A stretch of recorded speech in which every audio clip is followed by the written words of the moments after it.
Okay, we're live, but we got to let it breathe. And this time, while we are letting it breathe, we're also holding our breath because we don't know if it's going to connect to Facebook. We're hoping it's going to. Facebook, for most of you know this, even if you are not using Facebook, you've probably figured this out by being on social media today. Facebook has been down since 9:30 a.m. Let's see, I'm looking for the green check marks. I'm hitting all three of our channels here. Fingers crossed on two of them. Got it. Looks like we're good. So welcome in, everybody. It's the Huddle Up podcast, presented as always by Mile High Huddle, and it's powered by Blue Wire Pods. I'm your host, Chad Jensen, and with me is my fellow football priest. He is the deputy editor of MileHighHuddle.com, Zack Kelberman. Zack, it was a little bit frustrating today as we were spinning out all the different news. What a news day it was that we couldn't reach our Facebook community and audience, but a lot to talk about tonight. I want to start, though, with Vic Fangio. I can pull it up so everyone can see in case you missed it. Absolutely slamming his former boss, John Harbaugh. What was your reaction to that while I pull it up? Stupid. Completely and utterly stupid to focus on a meaningless play, Chad, when his anger should be directed someplace else, and that would be inwardly. Take the finger that you're pointing at John Harbaugh and the Ravens and do this with it and turn it around on yourself, on Pat Shurmur, on Tom McMahon, and the players that failed the Broncos yesterday. It was a collective failure. And for Vic Fangio to get hung up on the fact the Ravens wanted to run for 5 more yards at the end of the game, if you don't like them, stop them. But you're going to slam your headset down. You're going to come out in the press conference talking about we expected this from Baltimore. And then what does John Harbaugh say in response to that? This was my favorite thing. He wasn't aware of a 13-point play when the Broncos were trying to score and they were throwing at the goal line in the final seconds. That's a very fair point, and he's correct in saying that. So this is classic case of deflection on Vic Fangio's part. It's a lack of accountability on Vic Fangio's part, but it's par for the course. That's what he's done in his tenure as the Broncos coach. He's taken no responsibility. He's always pointing the finger elsewhere, and that's why the Broncos are still looking like the Broncos of old. They looked like they were turning a corner, and then yesterday they crashed right back down to earth, primarily because the coaching let them down. And what does he do the next day? He doubles down on that, and then you have a player like Kareem Jackson coming out, and what does he say? He was asked about the Ravens running the ball, and this is a guy who plays defense on the field, Kareem Jackson. He goes, I don't really give an S. So, that says to me maybe there's a disconnect here between player and coach if your head coach is hung up on the fact in a meaningless circumstance the Ravens ran for 5 more yards when the player on the field and Kareem Jackson saying, listen, I really don't care. We have to be better. What Kareem Jackson said is what Vic Fangio should have said. And it's really sad that a player has more accountability and a player that's not really loyal to Denver. He was a mercenary who came over from Houston. This is not a born and bred Bronco. But when he has more accountability and he's saying the right thing on the podium, that's a problem when your head coach isn't doing the same. I found it laughable. Here's what he said. Pardon me, and then I'll give you my thoughts on this. This is Fangio, and it's kind of ironic, Zach, because he caused such a stir, pardon me, today, and he didn't even bring it up last night. Now, in fairness, he wasn't asked about it after the game in his post-game presser. He was asked about it today, so he chose to drop what I'm about to read to you.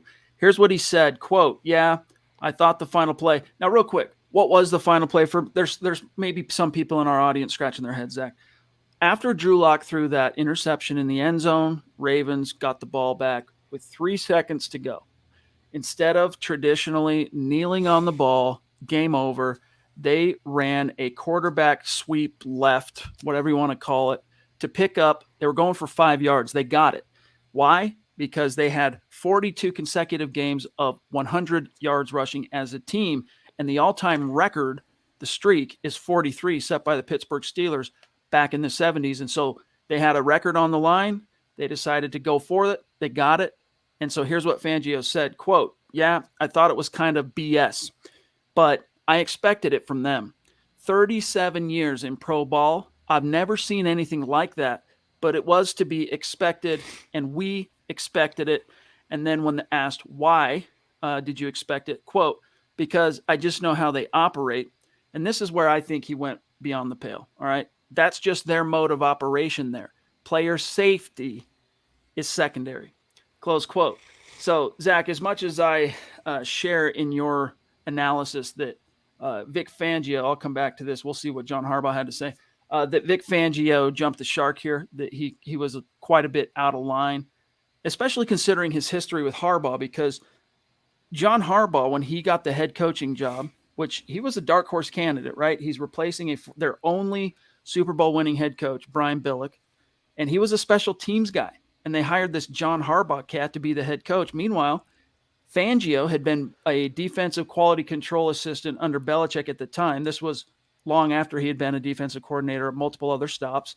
So for 2 years, he held down the fort under Billick. And then when Billick went, bye-bye and Harbaugh came in, Harbaugh did not have to keep him, but he did. And he also promoted him, made him a linebackers coach for 2008. Then, Zach, what happens? Well, 2009, little time passes. Fangio ends up also having a little stop off in Division I football at Stanford, only to then become the defensive coordinator under Jim Harbaugh in San Francisco. And Zach, I don't know about you, but I got to assume that if you're my brother and I'm looking at hiring a guy that once worked for you as a pivotal role on my coaching staff, I'm going to call you before I make that decision. And if I don't get a rather ringing endorsement from my own brother on this cat, I'm probably not making that hire. So I can only infer that John Harbaugh helped Fangio get that job. And without getting that job with the Niners, he doesn't get the job with the Bears, and he doesn't get this job. So that's a little bit of a tangent on some bad karma, I think, that Vic Fangio just created for himself. But here's where I say John Harbaugh's wrong, all right? The Broncos were trying to win the game. Now, as improbable as it might have been, I understand, Zach, they used all three of their timeouts from the 36-second mark on, all right? And it was a 16-point margin. I get that, all right? But ask Tim Tebow and the 2011 Broncos about the improbability of how games can be won and lost in the final 2 minutes of an NFL game. So I don't think you can quite compare those things. But the way that Fangio acted as if it was throwing all caution to the wind to run one sweep left as time expired, it's one of those things, Zach, it's kind of like when you hear the punishment doesn't meet the crime or whatever, doesn't fit the crime. In this case, Fangio's reaction was out of proportion from whatever modest transgression Harbaugh might have made. Well, I mean, Vic Fangio is delusional. With a Broncos offense that scored one touchdown the entire game, they were going to score 16 points in a matter of seconds, Chad. I mean, I understand that you play till the final whistle, you play for pride, but when you have a collective meltdown, a collective failure of that magnitude, when it's an early season playoff game, according to Von Miller, and you lay an absolute egg, and on top of that, you condone the bad performances of your coaching staff, you're reluctant to get rid of Tom McMahon, and despite all that, you turn the finger on one meaningless run play? It's so the classic case of deflecting to me, and I hate the lack of accountability, the lack of responsibility on Vic Fangio's part. All this does now is create a distraction in the locker room for the Broncos coaches, for the Broncos players. Vic Fangio made himself and the Broncos a national story when they should not have been. He could have said no comment. He could have said it is what it is. He should have said exactly what Kareem Jackson said. I don't give an S about it. We have to be better. We have to play better. And if you don't like it, stop them. The Ravens, they had the same right to run a play in that scenario as the Broncos did near the goal line. Until the clock hits zeros, you can do whatever you want. Just because you should kneel down doesn't mean you have to kneel down. And for Fangio to come out after that game, it wasn't like they lost by 3 points or one possession, Chad. They got blown out pretty handily. That was a trouncing on the part of the Ravens. And for you to come out of that and focus on the fact they ran a 5-yard play, I mean, I think John Harbaugh said it best. What's meaningless to them is not meaningless to us. And they have their own sets of morals, they have their own goals, they have their own values, and those maybe don't match the Broncos, but you know what? That team came out on top. That team was the much better team yesterday. And again, instead of Fangio doing this, he should have turned it around and did that, because that is where the problem starts, with himself, his coaches, and a lot of the players that took the field yesterday. Not the Ravens running a 5-yard play as time expired. Let's grab this super chat real quick from Brian. Appreciate you jumping in early, my friend. He says, Fangio should body slam himself. I was kind of high on him, but the defensive play calling for this entire game that wasn't working and stayed the same Yeah, it's safe to say I'm over him. Yeah, it was a little bit disappointing. Like on one hand, as a fan of the Denver Broncos, I think it's instinct for people to close ranks around their guy, whether it's a head coach, a player that might have said something dumb, and defend him. All right. On one hand, I understand why Fangio might have been irked in the moment over that. Like, come on, man, you beat us by 2 scores. Let's go. Why are you doing this? I understand that, but he screwed up, guys. Like this was a bad PR. Just he stepped in it big time, made himself look foolish, made his team look foolish and petty. And as you said, Zach, it really makes it come off like he's trying to pass the buck in a way, where he's trying to hide the P in one of those, games. Follow the P. You're moving the cups around. It's not my fault. Let's talk about our righteous indignation at the Baltimore Ravens. I just don't understand. I don't understand why that you come out of that game. I know emotions are running high. I mean, we have the Gut Reaction podcast right after the game for that reason, to be emotional and to really tell what we're feeling inside. Not maybe logical chat at the moment, not really level-headed, but what our gut reaction, what our emotions are telling us. It was I'm not going to say a hard-fought loss. It was a tough pill to swallow for the Broncos at 3-0 to get trounced at home by the Ravens. But when you focus on that, you don't focus on the fact that your offensive coordinator ran 5 running plays in the second half with your backup erratic quarterback. You don't focus on the fact your special teams coordinator let another big punt return change field position and change the complexity of the game. You don't look to the fact that your defense broke and allowed Hollywood Brown, who couldn't catch a beach ball in week 3, make a miraculous touchdown and split the highest paid safety or whatever he is now, Justin Simmons, in the NFL. Those are the things that matter. Those are the reasons why the Broncos lost the game. Those are the fatal flaws of the Broncos, not John Harbaugh wanting to extend a streak on his own volition and doing so with a 5-yard run as time expired. It made no difference to the end result, and all it did, like you said, it comes off petty, and he's passing the buck down the line. But that's who Vic Fangio is, Chad. Just as Pat Shurmur has showed us who he is for 3 years. And again, yesterday, by the way, the time mismanagement toward the end of the first half. These are all the fatal flaws of the Broncos. And Vic Fangio has not changed in 3 years. I've been nailing that point all along, the lack of accountability, and I've never seen. You want to talk about 37 years in Pro Ball? Well, 30 years of watching Pro Ball, I have never seen a coach come out and be that petty and focus on something so insignificant when there are many issues he should first address. It's a horrible look for the Broncos. Here's what Harbaugh said. We didn't expect to get the ball back, but we decided that if we got the ball back, we were going to try to get the yards. And we got it back with 3 seconds left. So you're throwing the ball in the end zone, with 10 seconds left. I don't know that there's a 16-point touchdown that's going to be possible right there. So, that didn't have anything to do with winning the game. So, like I said, what's meaningful to us might not be meaningful to them, and we're not going to concern ourselves with that. Zach, here's the thing. It's like people want to try and compare this to when Adam Gase, after, trouncing the Broncos in a game, went for the onside kick.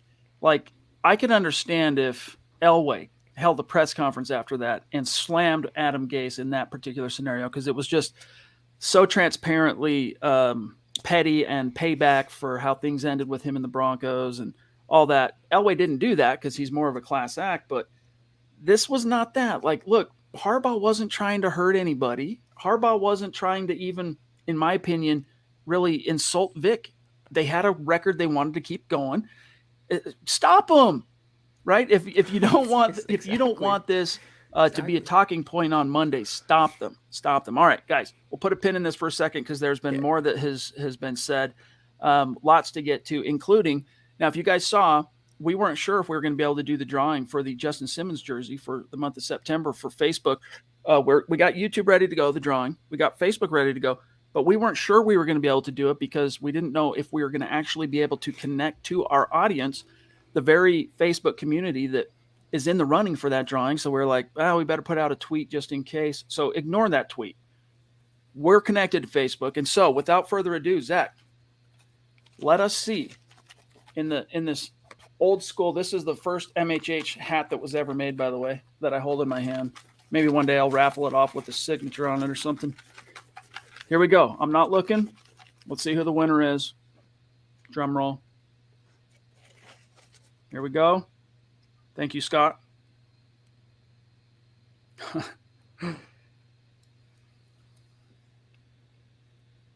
Mark Johnson. Mark Johnson won the jersey on Facebook. Dude, this is crazy, Zach. Let me tell you why this is crazy. This is football karma. All right. This is the football wheel spinning.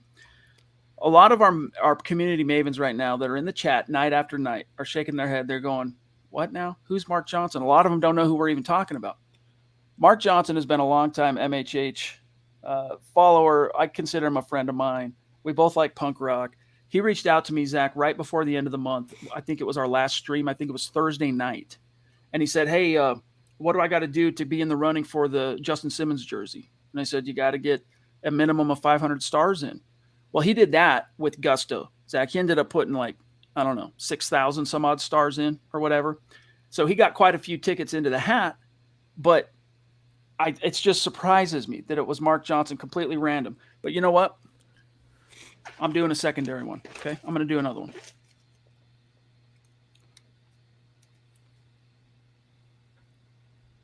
Michael, Ron, Keogh. Winner, winner, chicken dinner. What's it going to be? Zach, should we send Michael a jersey? Should we send out 3 jerseys this month? 2 on Facebook, 1 on YouTube. I mean, I think so. I think we should. I think we should do it. He really has been so supportive, Michael has. So, yeah, I'm in favor of that. Let's do it. That's just a small thank you, a small, sign of our gratitude to Michael, to Mark, to all of you. We appreciate you. So I guess what I'm going to need is, Mark, if you're listening, I'm going to need your jersey size. And Michael, I'm going to need your jersey size and then your shipping address, man. And we'll get that out to you. Now, with Facebook in the bag, let's also do YouTube. Now, it was a little bit different the way we decided to do it on YouTube.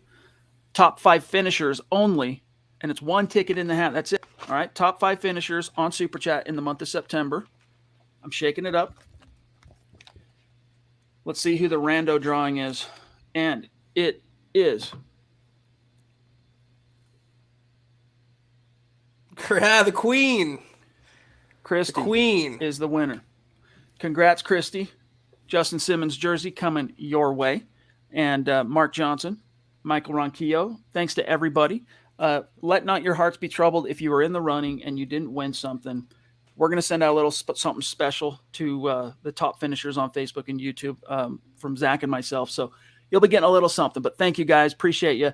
We have a new one going for the month of September. It's Pat Surtain this month. So if you want your ticket in the hat on Pat Surtain on Facebook, you know the drill. Same as on Facebook or on YouTube. Real quick, Zach, we've kind of been getting away from this, but I want to remind everybody, leave your football priests a 5-star review on Apple Podcasts for a chance to win some swag, so as not to completely derail the juice from the Justin Simmons drawings. We will draw one for September because we had a lot of great listeners go and give us the reviews on Apple in September. We'll do the drawing for that on Wednesday. Okay. All right, Zach, let me get back to one other thing here that Harbaugh said. Okay. Now he's being told of what Fangio said today in real time. So he didn't step up to the podium and have any prepared remarks knowing that this was going to come up. He was informed of it on the stand. Fangio, meanwhile, even though he couldn't guarantee and be sure he was going to be asked, odds are he probably had kind of a direction of which way he was going to go if he was asked. Here's what Harbaugh said. Oh, I got it in the wrong one. Hold on, let me pull it up here.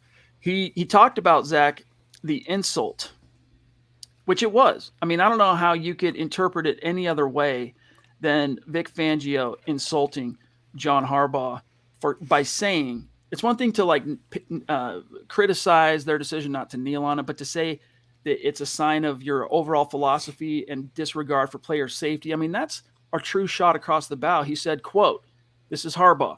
That's one of those things that's meaningful. Oh, wait, no, that's not it. Sorry. He said, where'd it go? Dang it. I'm sorry, guys.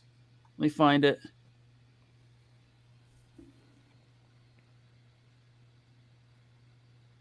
I don't know where I've lost it. I'm sorry, but he went on to say I'll find it in a minute. All right, when I'm not on the spot. But Zach, he basically acknowledged the fact that it was an insult, that he's not going to waste 1 second. I'm paraphrasing now. 1 second thought, trying to, respond to it, and then went on to drop that whole 16-point. I'm not aware of a 16-point touchdown. Do you think John Harbaugh handled what he heard Vic Fangio said correctly?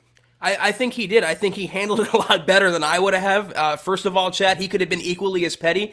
I also like what he said in regards to the whole player safety thing. He's submitting a few hits the Broncos had on Lamar Jackson to the league office. He thought they were a little egregious. So maybe that was his way of getting back at the Broncos and Vic Fangio.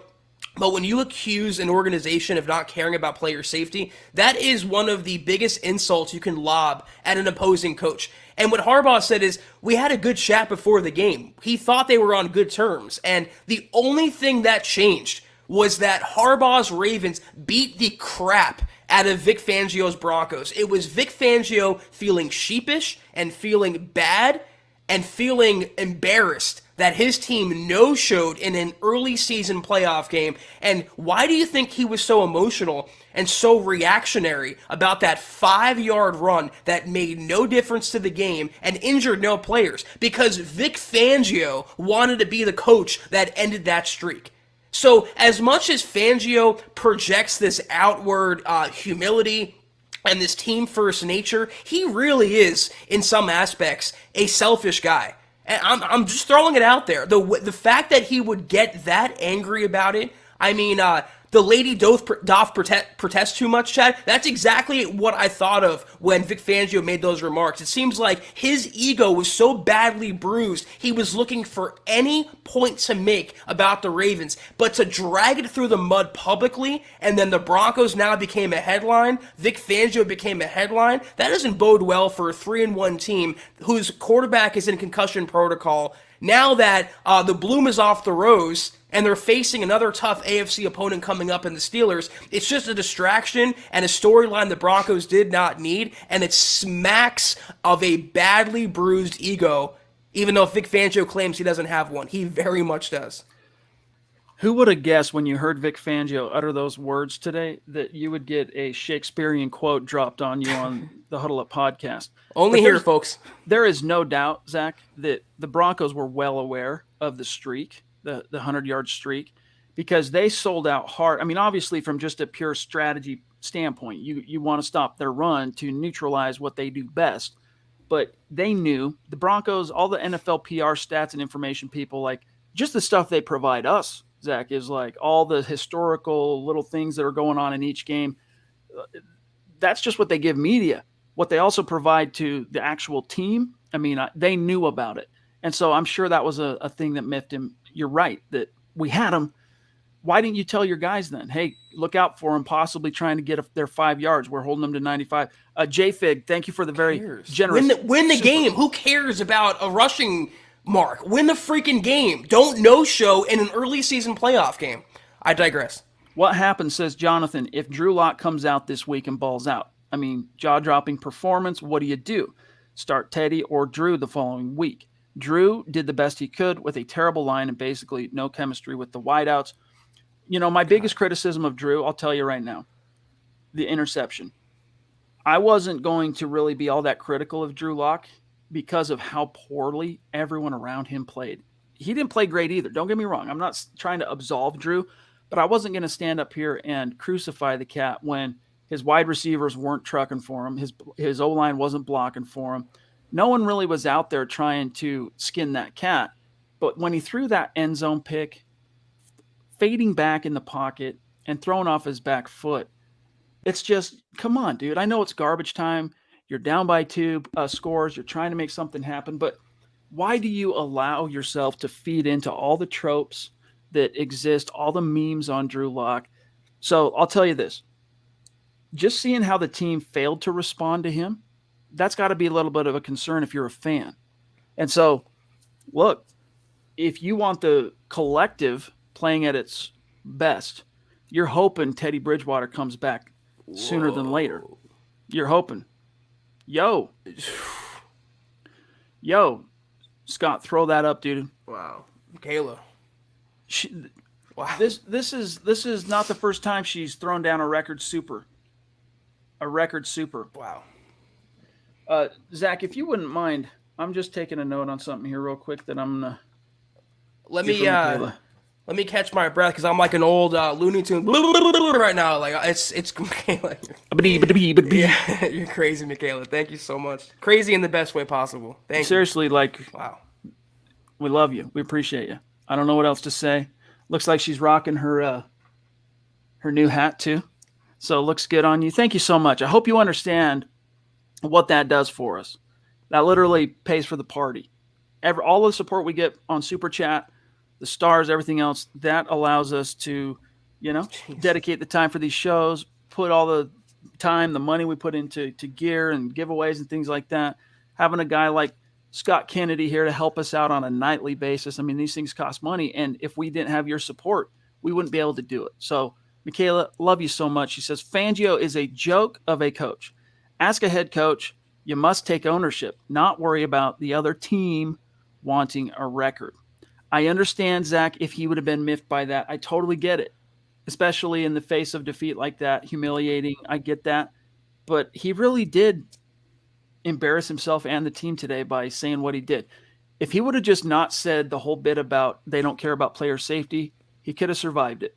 And it's not to say that it's going to turn out to be a fatal mistake. I'm not saying that. I'm just saying he could have survived the PR storm, crap storm, that is now completely swirling around Dove Valley. Because for you to come out, I mean, Zach, where was this comment? Where was this fire in the belly when the NFL completely bent the Broncos over a barrel last year, when the New England Patriots decided to go out and be a little cavalier with their security policies on the virus and bring it into the building, and the NFL rescheduled 3 of Denver's games, and we all know why. Took away their bye week, all that stuff. They kowtowed to the Kraft Belichick ticket pressure, whatever you want to say. Fangio did complain about whiners and bitchers at the podium, only to then, I was told by PR, that he wasn't talking about New England. He was talking about his own players, whining and complaining about things that are not within our control. That's up for interpretation, whatever. But where was that fire in the belly then? You again, the response is not commensurate with the transgression.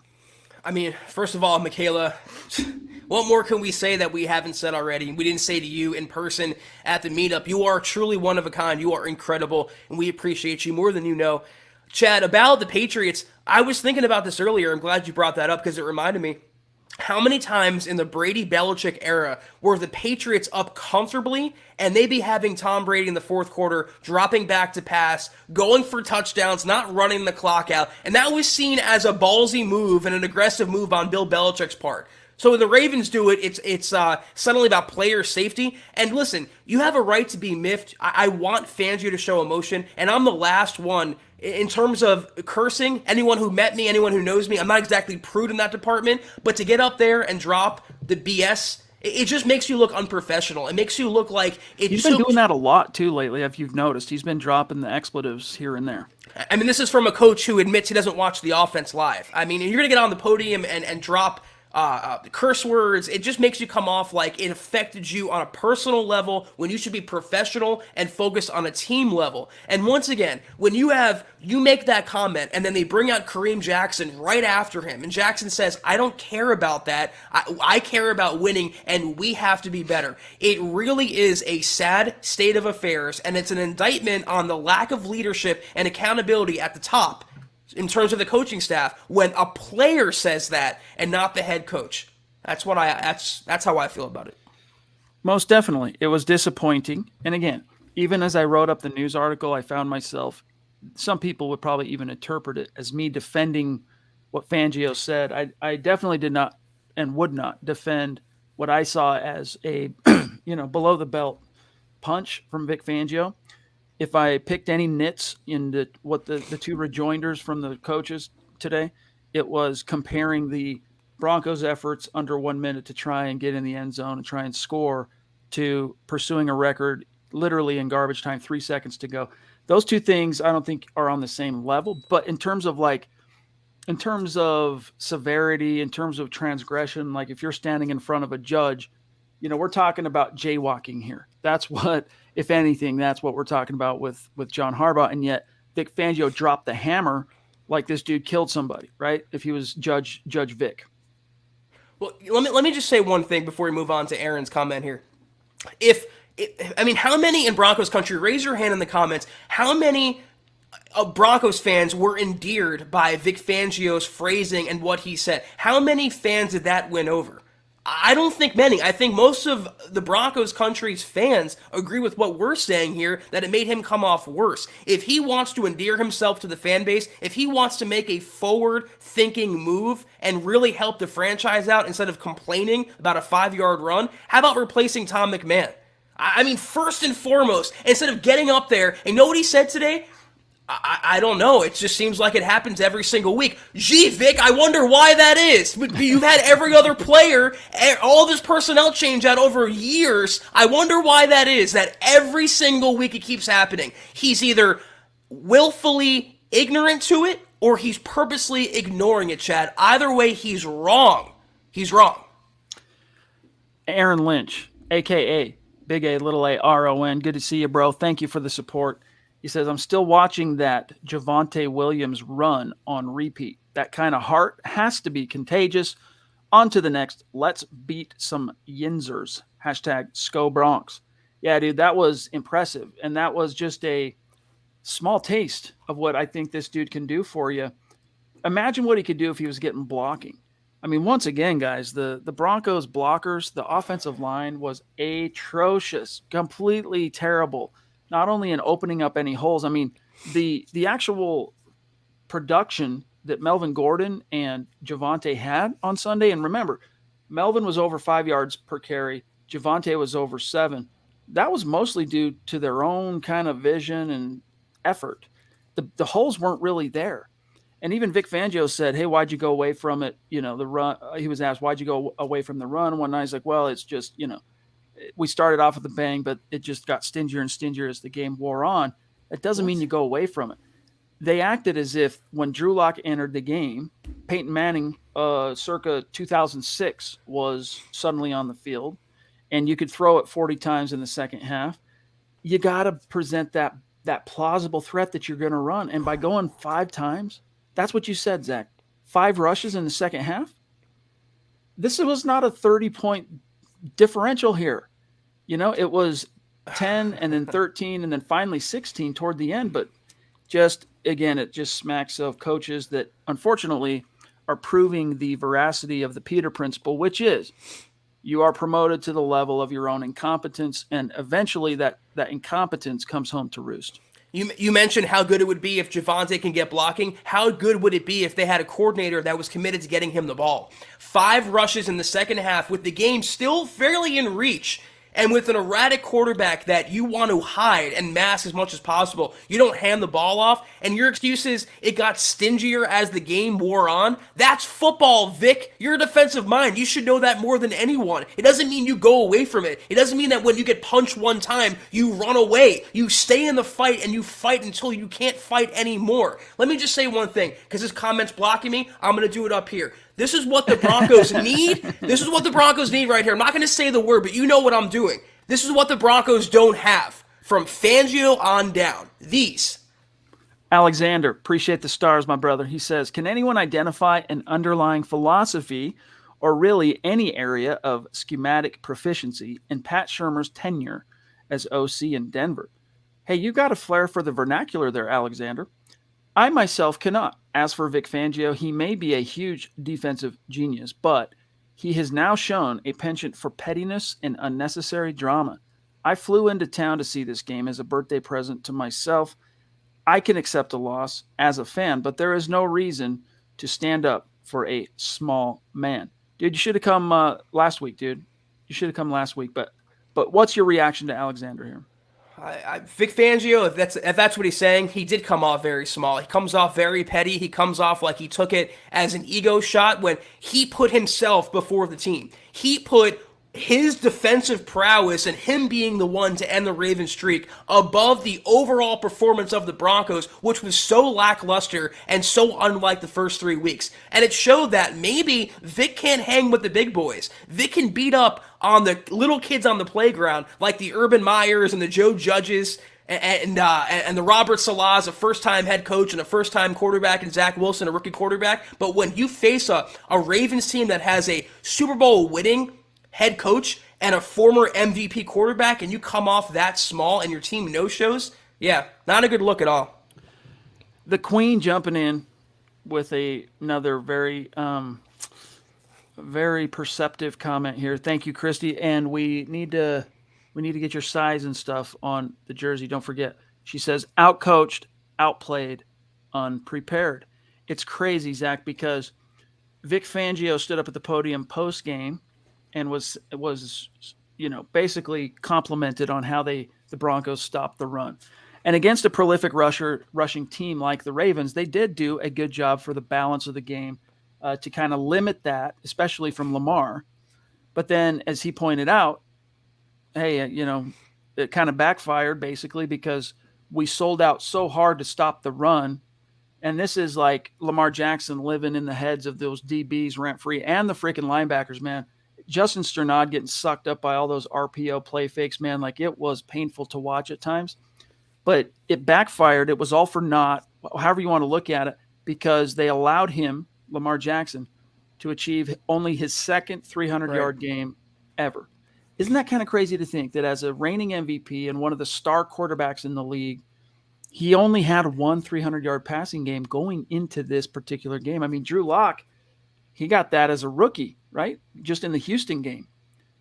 The Broncos allowed, because they were so committed, Zach, to stopping the run, and they did a mostly good job at doing that it left them vulnerable in other areas. They weren't able to walk that razor's edge, and that's obviously easier said than done, but that's what an elite defense can do, and the Broncos showed you on Sunday they're not quite there yet. Doesn't mean they can't be that or become that, but they're not there yet. It just shows again that it was all about his own pride, Vic Fangio. If you're focused on the fact, and he brought it up, well, I'm glad he's acknowledging it. That's the first step toward fixing the problem if it ever gets fixed. But when you are focused on a 5-yard run, when your secondary and your highly paid safety was turned around and burned the entire game, when your first-round rookie was made to look like mush, like a 5th-round pick, you have bigger problems. I don't like his tone. I don't like how he came across. And I'm sure we'll add more to that as the show goes on. Raz Beans 51, welcome. Thank you for that super chat. I don't recognize your name in the chat, but welcome, and make sure you connect with us on Twitter. Appreciate the support. Question 1, does this team have a Manning type leader to get its buttons in gear for the rest of the season? 2, if Fangio doesn't fire McMahon, should Peyton step in? Zach, let's start with 2, and then we'll reverse engineer it. McMahon's not getting fired, at least not anytime in the near. Do you think, that being the case, Peyton should? Because he's not going to step in, but should he? I don't think he can. I think, listen, the thing about Peyton, he's demonstrated he can think 4 and 5 moves down the line. He's not really thinking solely for 2021. So he might see where the wind is blowing here, and he knows that if one coach goes down, it means the whole ship is going down. So if McMahon gets fired and Shermer gets fired, it means more than likely Fangio is going. But the autonomy lies with Fangio. He has the power to assemble, to hire, to fire. His coaching staff, it's the same reason he got rid of Rich Scangarello after a 4-1 record with Drew Lock to hire Pat Shermer in the first place. So I don't think he should step in. I don't think he will step in. I think Peyton is on the ultimate honeymoon. Whatever happens, it's a win-win for him. If they win this year, great. If not, he'll fire everyone, he'll clean house, and get his own people in. I remember when Brett Rippon was given the chance to start in week 4 last year. And Drew was still hurt. The Broncos had realized, just like Job on Arrested Development, they'd made a huge mistake thrown in with Jeff Driscoll as their fail-safe. So they started Brett Rippon. And when Brett Rippon won that game, coming out of it, he was asked, hey, does this make you feel like that you should be the man now? And he said, I'll use his words to paraphrase, no, this is Drew Lock's team. All right. And then Drew came back for the next game, Patriots, yada, yada, yada. All right.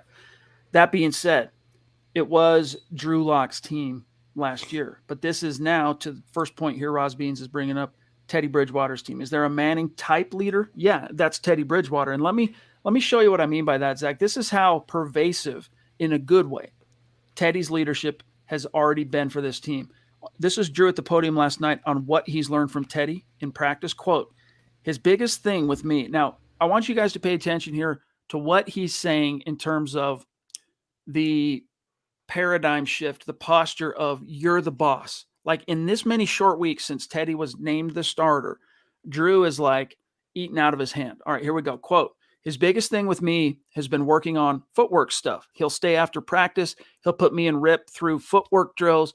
And I really appreciate him doing that. It means a lot. It's not like we're out there for 5 or 10 minutes. We're out there for 20, 30 minutes at a time. Then we go in there on Tuesdays. We're all sitting together, and me and Brett, we're all open ears. What does Teddy think about this defense? What is he seeing? How does he see it? He's been really important to me the last couple of weeks, and I appreciate everything he's done for me because I know being the starting quarterback of this team is a heavy job, and you have a lot to focus on, but he takes a little time each week to try to help me out, help Rip out. I think we both appreciate that. Close quote. That takes, honestly, as eye-opening as that might be, Zach, that takes a lot for a quarterback to even admit that. But you can see Drew Lock is eating out of Teddy's hand. Their whole team is. Like, if you want this team, barring some kind of miraculous Drew Lock, fairy tale story, which is very unlikely to happen, it's about as unlikely now at this point as, them getting their 16 points with 1 minute to go, driving onto Baltimore territory. It's just very unlikely. Doesn't mean it can't or it's impossible, but you can't hang your hat on it, Zach. Well, excuse me. First, you have to ask yourself, though, how did Manning really lead? Was it with his personality, or was it because he's one of, if not the greatest quarterback of all time? He led with his production. So obviously you can rule it out right there. The Broncos don't have a Manning on this roster. He wasn't exactly the friendliest guy to some players. Ask Mike Vanderjagt what he thinks about him. What do you call him, the idiot kicker or whatever with the Colts? Yeah, but he did. He came off half-cocked, publicly drunk, saying some dumb stuff. But I get your point. But, I mean, Manning was Peyton Manning. There's only one Peyton Manning. Yeah. And Teddy Bridgewater, as good as a leader he's been, I think that's relative to how bad the Broncos quarterbacks have been since Peyton Manning. And can you really be a Manning-type leader when you're a career journeyman? I you have to ask yourself that. Everyone knows Teddy Bridgewater's background. Everyone knows more than likely he's a hold the fort guy for this season before George Paton gets another quarterback. And what a lot of people are forgetting, before he got concussed yesterday, he wasn't playing particularly well, Teddy Bridgewater. He was showing up like the old Teddy, not like the new Teddy. So I don't think there's a Manning leader on this team, or even a Derek Wolfe type leader for that matter. A mouthpiece, a guy who's going to hold his fellow players accountable and maybe even send a message to the coaching staff that this crap can't go on any longer. They are a rudderless franchise right now, a franchise with a head coach that has no accountability. They don't have an owner right now. I mean, it's completely wayward as far as I'm concerned. Christian, what's up, dude? Thank you for the super. Appreciate your patience. He says, Noah Fant said today that when Drew came in, nothing in the offense changed. That just shows how Shurmur is incompetent of playing off a script and setting players up for their strengths. Hashtag fire Shurmur. And then, Zach, we also have one here from Diamond Rattler with the super chat saying, boom, let's go. Diamond, I was looking for you at the meet and greet. I was rocking your medallion. I hope you saw that in the pregame and the gut reaction, but maybe next time, my friend. Yeah, I mean, I don't know how many times we got to say it. Pat Shurmur's game plan, whether it was Teddy in there, whether it was Drew, it was tone deaf. To say the least. And you know, one thing about Christie's comment, she said outcoached, outplayed or whatever, outclassed as well, I want to add. But also, she's right. But how many times have we come on this podcast, Chad, since 2019 and have said that about a Broncos game? That Vic Fangio or Pat Shurmur or Tom McMahon or whatever have been totally outplayed, outcoached, outclassed. It's a continuing problem that's not getting any better. We got one here from Andrew Lampy with some stars on Facebook. And as we grab his comment, let me quickly also just we're at 43 minutes, but here's where we're at on today's stars, working towards the Pat Surtain goal. Randy Jones at the top. And Randy, we got a little something coming for you, my friend. Claude Riley, pardon me, Alexander Emmert, Lawrence Rivera, Travis Weber, Andrew Lampy, Gary Leeds Palmer, Mark Johnson. So, Mark, you won. You won, dude. You won the freaking jersey, and so did you, Michael Ronquillo. Appreciate you guys. But here is what Andrew says. And why the F can't this coaching staff adjust the game plan? It was working early, and then the Ravens adjusted, started kicking their butts, and Denver made little to no adjustments that I could see. Yeah, sometimes as a football priest, what we have to do is sit here and be the, we got to allow you to exercise the demons and get things off your chest, right? And get things, unburden your soul, so to speak, your football soul. It really did feel that way. Now, I think that, again, things were going okay. It was a pretty solid kind of back and forth bout until that play where Garrett Bowles got put on skates, Teddy got sacked, and a couple plays later, Lamar. And that's what you do in the league, by the way. This is just like, you can set your watch to it. When there's a sudden change on the field, the coordinator, the offensive coordinator that just got the ball, they're looking for a play that's going to catch them off guard, that's going to catch them sleeping a little bit. And that's what that play was, man. So as a defense, you got to be expecting something like that to be coming. And the Broncos, unfortunately, did not appear to be ready for anything like that when Hollywood Brown blazed right between splitting Kareem and Simmons. And here's Seth Harmon, then I'll serve this over to you, Zach. Thank you, Seth. He says, I am not as fired up as fanfic, Vic, but the final play was dumb. If a Bronco would have got hurt, that would have sucked. Yeah, that's another thing, Zach. It'd be another thing altogether if someone had gotten hurt on that play, which to my knowledge, nobody did. If my aunt had balls, as that expression goes, I mean, it's just, I don't care about what ifs. I don't care about those hypotheticals. No one got hurt. It was a meaningless play. The Ravens wanted it, and the Broncos couldn't stop it. That's what it is. In terms of not adjusting, that's exactly what happens when, in this day and age in the NFL, the Broncos hired a 60-year-old defensive mind, and they paired him with a 58-year-old, twice fired former head coach who's been bouncing around the NFL. They went completely the opposite direction that the wind is blowing in the NFL, and you're seeing why now. And also, what I've learned about Pat Shurmur and the Broncos and Fangio, they are such a script-dependent kind of team. When one little thing, when they hit one pothole, that's it. They go into hysterics. And by hysterics, I mean they don't know how to react. They cannot handle adversity. They cannot overcome a sack. They cannot overcome a long Hollywood Brown touchdown because everything has to be working perfectly, or else, as you see, the coaches are forced to fend for themselves. And when you have a head coach that doesn't watch the offense, admittedly, and when you have an offensive coordinator who's calling plays from 1995, that's a bad situation. They can rely on their talent for only so long. You can beat up on the Jets and the Giants and the Jaguars with that talent, but when it's mano a mano, when it's Vic Fangio and Pat Shurmur versus John Harbaugh and Greg Roman, I'm taking the latter 10 times out of 10. Here's one from Cody W. Good to see you, Cody. Thank you. The defense had some good stops. The offense did nothing. Offense definitely did nothing. I mean, after that one drive where they got some points, I mean, it was crickets. And the defense, they had a few small wins. But in the final analysis, when you look at this thing from the macro level, again, it's not easy defending a quarterback like Lamar Jackson that's just as liable to burn you with his legs as he is his arm. In order to effectively contain him, you have to be able to, through discipline, long film study, and preparation, walk that razor's edge. And they just couldn't do it. You could tell the edge rushers in particular, man, were very timid in their rushes and on purpose. Like Fangio probably told Vaughn and told Malik Reed, hey, if you see it and you can beat your man, take it. But like, we got to contain this guy. We got to contain the edge. Let's hope we can win with our interior pressure. And Draymond Jones, he was getting there initially. Then they started double teaming him and all she wrote. That was all she wrote for interior pressure. And then it was, carte blanche for a while there for Lamar Jackson. Because the Ravens adjusted, because they have competent coaching, and the Broncos never counter-adjusted. That's exactly the problem. And where were the playmakers from Week 3? Where was Alexander Johnson making plays? He was absent. Where was Shelby Harris, who's been such a disappointment this season? He was absent again. Vaughn was still Vaughn. They had some nice... Caden Stearns had a great game. He was pretty much the one bright spot on defense. But you know what's crazy, dude? He only had 7 snaps. And 2 sacks.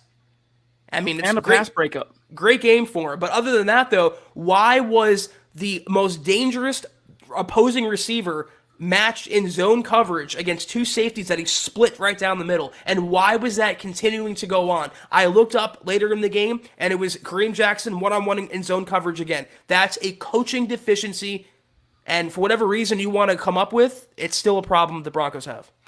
That's why, because you don't have stalwart vision and leadership at the coaching level, this is not a team set up to win, probably, with Drew Lock. I still think they have the talent to, but it makes me question whether, if they really had to turn to Drew for a significant stretch, you can win with this team. That's why, again, if you want to make anything of this 3-0 start, even the Druthers out there that are just hoping this is the shot for Drew to come back and get his foot back in the door as the starter, you kind of got to be hoping Teddy gets back sooner than later, because he's your only shot to kind of glue everybody back together. Real quick, Zach, Dennis says, sorry, I don't blame Harbaugh. They had a chance to tie an all-time record and set a new all-time record next week.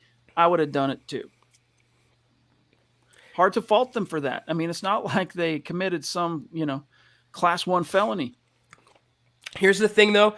You mentioned that they're not set up for Drew Lock. I kind of disagree in the sense that if they had elite coaching, they could win with Drew Lock, considering the talent they have on offense. That's what I mean, is because they don't have that.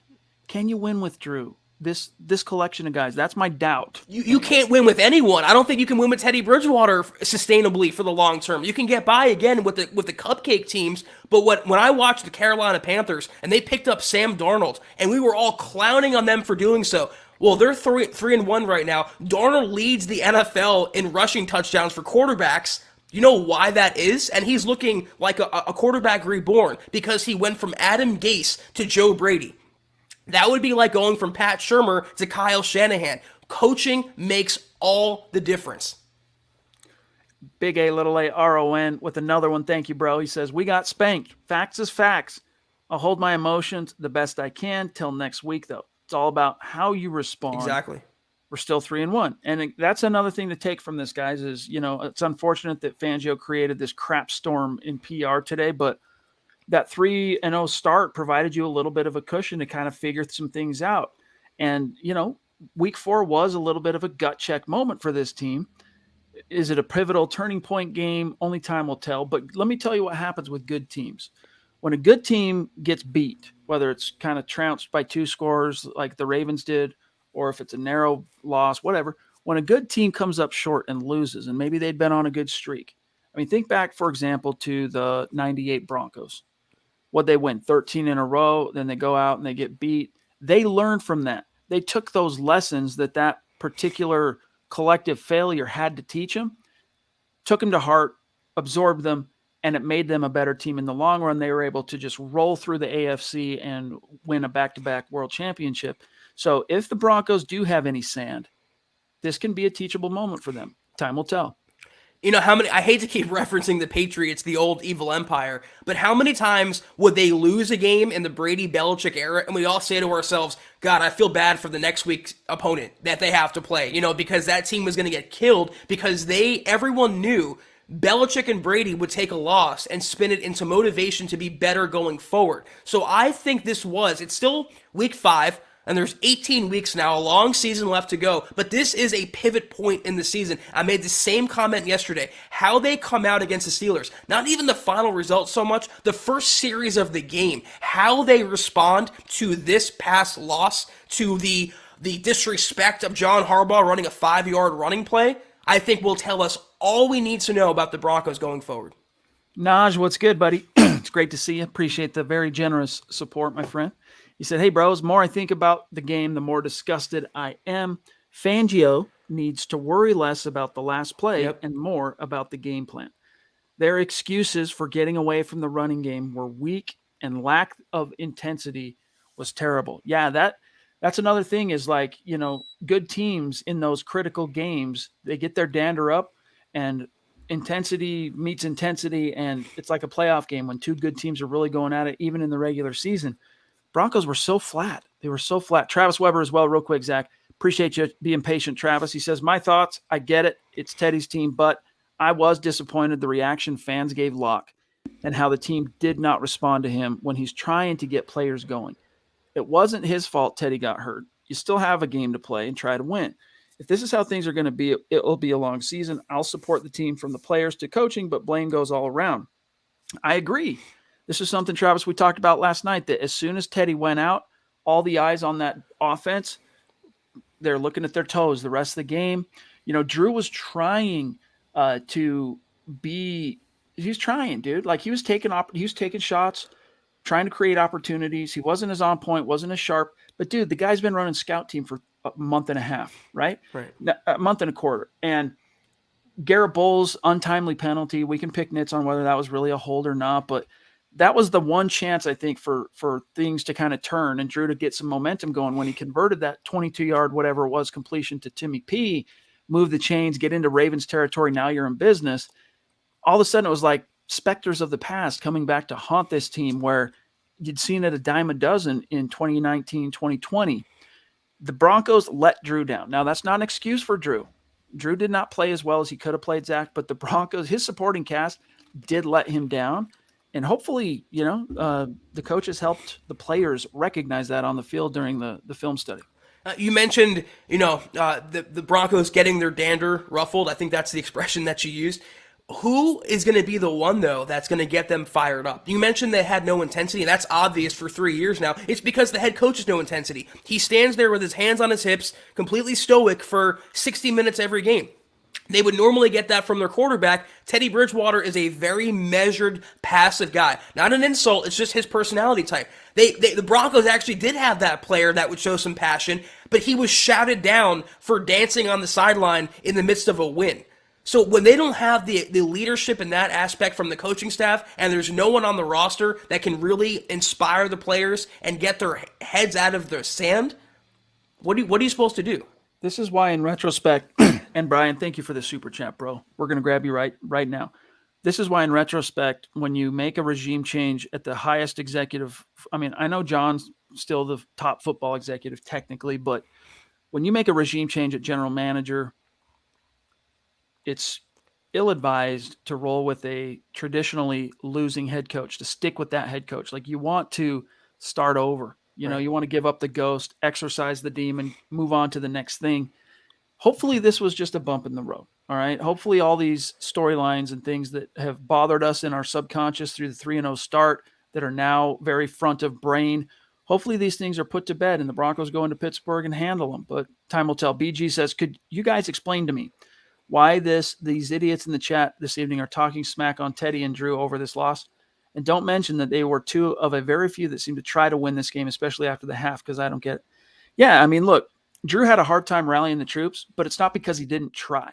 He was trying. You could see him out there. Like, Zach, for what it's worth, I saw more like primal gesticulating and this and that from Drew on the field, like energy in that one half than I saw from him in all of his 18 starts leading up to last week. I mean, you could tell that's something that's kind of, rubbed off on him from being around Teddy. Is Teddy's not so much a huge rah-rah guy, but when when he's displeased, he makes it known with the guy. Now, he probably does it in a tactful way, but I saw that watching him. Like, when I was in the Jets game, I spent a lot of time just watching the quarterbacks in between series, and I'd watch Teddy when he'd come off the field.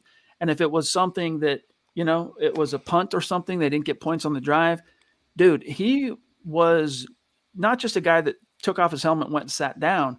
Like, you could tell, like, he was miffed. If there was someone to be talked to, he went and talked to him. Then he sat down, started looking at his cut-ups, and Drew was there through the whole thing. But you know what, BG, let me tell you something. Right now, fans, it was so ugly, and then you got the PR disaster. Fans just want to be disappointed right now. Just let people be disappointed.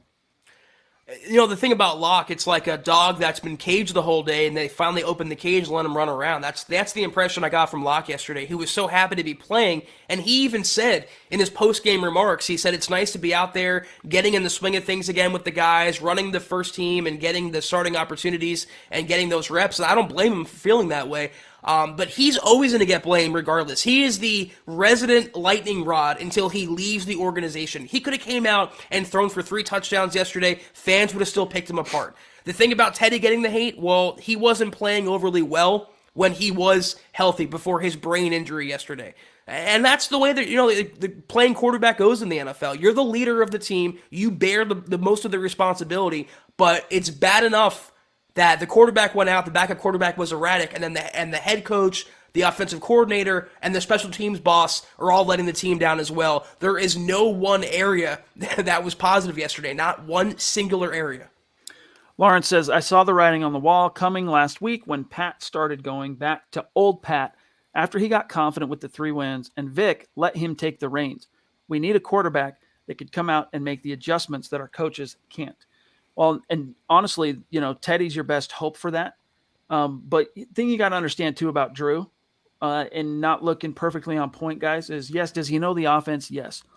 But things have changed since he was the starter, even as just since the preseason. Here's an example. I'm going to read you this quote real quick on the biggest challenge of being a backup. Quote, a lack of reps is definitely number one. But I say when it comes to some of the minor details throughout the week, I didn't run into any of those problems when I went out there this week, probably because I recognize this is the biggest thing. But some of the motions, some of the snap points that we want to have, where my call is similar to how we used to call it last year, but the snap points now are different. If you don't snap it correctly or at the right time, the play's busted. How are we going to pick up some of these pressures when you're not taking those live reps and seeing all those looks and cuts coming off a clicker or watching Teddy do it? So like I said, live reps is number one, but I think focusing on the minor details as a backup, just if you do end up getting in there and making the production clean, so to say. So it's helping you understand that as a backup, they really, the number 2 quarterback, once it gets to regular season mode, guys, they are rep starved, okay? And not only rep starved, but talk about not just few reps with the ones, no reps with the ones. Shane, love you, buddy. Good to see you. Facebook stars weren't working, but dude, so you head on over to YouTube, you're a prince. But I am in agreement. This team needs leadership in the coaching department. Fangio, a great defensive mind, but some coaches belong as coordinators, not head coaches, Zach. It's true. I mean, Wade Phillips is a perfect example of that. He's revered in Broncos country. His stint as a head coach didn't go so well. I mean, look at someone like Dan Quinn, was a disaster for the most part in Atlanta. He has the Cowboys defense, which has been historically bad, humming right now. Brian, the Schottenheimer, Marty Schottenheimer, not really an overly great head coach, better coordinator. There's millions of examples about that dynamic. And Vic Fangio, he was hailed as this genius, but if he was such a genius, would Chicago let him get away? I've wondered that. He's not exactly the Bill Walsh of defensive play callers. He's not exactly, the spearhead of the 2000 Ravens defense. That's as far as I'm concerned. He's a really, really, really good defensive mind. I wouldn't say he's a mastermind or a genius, but I think he deserves to be a coordinator, and that's why he was a career assistant for 40 years, Chad. It's why he never got the big seat, not because he didn't want it, because he wasn't qualified for it. And he's demonstrating that almost every single week. Dale, good to see you, brother. Hope you've been hanging in there. Hope you've been well. Appreciate the support. He says, I'm not worried about the interception at all, Chad.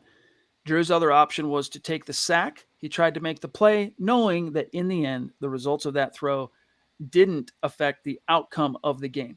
I get that. It's how can I articulate it? It's that his biggest and one mistake, really, that you could point to with confidence in that game just happened to play to all of the tropes, the lack of technique, the lack of tact, the lack of feel, throwing off the back foot, all that stuff. It was unfortunate. That's really, I guess, all my point was on that. He was also facing pressure off the edge like every Broncos quarterback was the entire game. So a lot of factors go into it, but what still people do is read the box score and see the interception, and they base their narrative on that, not the other context. Okay, we've got to grab a few more here, rapid fire style, and then we got to get out of here. Starting with BG again. Thank you, bro. He says, there's so much I'd love to say about this game, but I can't. I love Sutton, but his lack of effort was sad, and I hope he gets reamed for it. Yeah, that was disappointing to me. I really was. I expected more.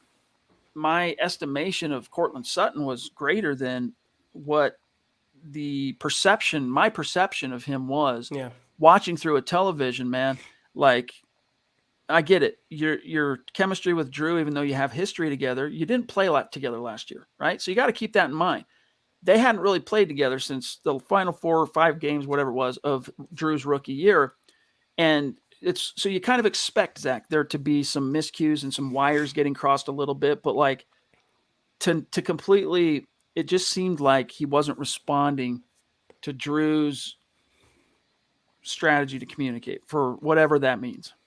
I'll say it again. When Locke came in the game, everyone said, "Oh crap, here we go again, guys." I mean, there was a shot of Pat Shurmur in the booth in the third quarter, and he looked visibly disgusted that Drew Lock was under center and not his prize Teddy Bridgewater.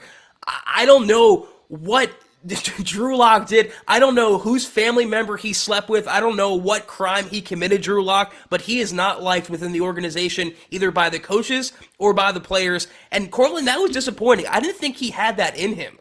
I know receivers are divas, but like you mentioned, it took me by surprise. I thought he was a very team-first guy, very positive guy, and people are forgetting in 2019 the chemistry that Locke and Sutton had. I mean, Locke would throw it up, and Cortland Sutton would grab it for a touchdown effortlessly. It was one of the most surprising storylines of an overall disappointing season.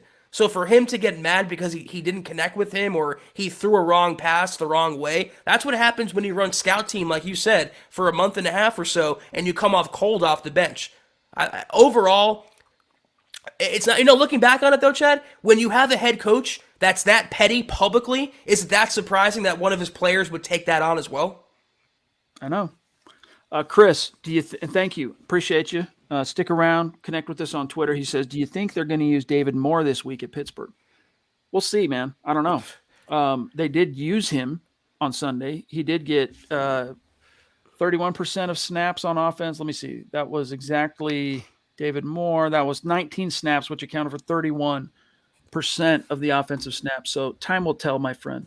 Aaron Lynch again. Hot take. Chargers and Raiders both lose tonight. Broncos country rejoices. Official Raider hater. Yeah, I mean, who you rooting for in this one? Got to be the Chargers, I would guess, right? I'm rooting for the Meteor. There you go. Dinosaurs, here we come. We're going to join you. What's the score of that game, though? Let us know. I have fantasy interest. Looks like it's 7-0 Chargers. Top of the second quarter. BG also threw in, how about the same defense you played the first 3 weeks, or at least start out that way, or change up after the half, just kind of speaking to the lack of apparent adjustments. We feel you. Jess C, appreciate that, super bro. We're running out of time, so I can't flash it, but he says, this staff has to go. I'm off the train. Do you think that's knee-jerking a little too soon here, Zach? This is not the first time. This is not the second time, the third time, the fourth time. This is probably the 10th time, if not more. We've been saying the same exact things about the Broncos offense, Vic Fangio. I don't think they're going to get better. I don't think in his third year, Fangio, if he's still making first-year mistakes, the light bulb's going to go off and he's going to suddenly become a full head coach. So I think you're seeing the breadcrumbs being laid. You have a general manager with no loyalty to the coaching staff who probably wants to hire his own guys from Minnesota or elsewhere. And I think you can see around the NFL, you need a young mind or an offensive mind, one or the other. The Broncos have neither at head coach. Hey, as we grab Plum Bob here, let's throw up Shane's last one after Plum Bob, who says, in fact, I'm just going to grab Shane real quick. Thank you, bro. Oh, no, that's not the right one. Let me grab Plum Bob first. He says, just got back home from the game. Had a great time in Denver. Just sucks the Broncos couldn't pull the win off. Plum Bob, that's really cool for you, bro, that you got to go. Sorry that it didn't translate to a victory for you, but better luck next time, my dog. Appreciate Shane. Your support. Shane Daniels jumping in off the top rope on Thank Super you. Chat. Man, Thank you. That just seriously, man, we love it. We appreciate it. He says, payback for the beer and hot dogs at the Jets game. Great podcast. Yeah, there was some finger foods, and we had people with us or around us, I should say, Zach, that had maybe a few adult beverages, for the taking, and so there were some partaking from people that swung through. But it was cool because Shane was one of the superstars, Zach, that swung by and hung out with us. Like he was there most of the day, which was cool. That's what it was about. It wasn't just a, hi, it's nice to meet you. You want some swag? You want us to sign something? Catch you later. I mean, we did that plenty, and we're happy to do it, but we wanted people to hang with us like Shane, like Ron Dubb, like Kayaka. I mean, I could list like even Naj toward the end coming in. I mean, Michaela hung out for a while. Christy hung out. So many people, I can't even name them all. So it was really cool hanging with you, Shane. Yeah, Shane, I'm really happy I got to know you a little bit. It was really fun hanging out with you at the game. And, what more can we say? I said it to you in person. I thanked you for your support and contributions. And I want to say right now, that's so generous and that's so amazing of you. Thank you, Shane. Seriously. But guys, one last thing here. Brian Greenfield, by the way, he says, just threw this in. You know what slows down a mean pass rush? Running the ball. Over 6 yards per carry and maybe screens or quick slants. Screens. Yeah, we feel you, dude. Screens. We do feel you. And then he also said, without Williams, his beast run, we would have been shut the out. Yeah, dude, I feel you. I mean, they had some things cooking, and then the Ravens kind of stiffened up. That doesn't mean you completely abandon it, though. And coaches that do that, end up oftentimes, Zach, ruining their decision. But with that, we got to get going. If you want to run us out of here, I'll pull up how we finished today on Facebook. I just think it's really sad that we're still pining for a screen pass in the year 2021, the Lord's year 2021. But that was the Huddle Up Podcast, guys. Be sure in the meantime, until we see you guys next time, to follow the Huddle Up Pod on Twitter at Huddle Up Pod. You can follow the main account on Twitter at Mile High Huddle. You can follow Chad on Twitter at Chad and Jensen. You can follow myself at Kelberman NFL. If you haven't, go to huddleuppod.com and get your swag. Get yourself a dad hat. Get yourself a football preset. Get yourself an MHH shirt like Chad's wearing. Also, facebook.com/Mile High Huddle.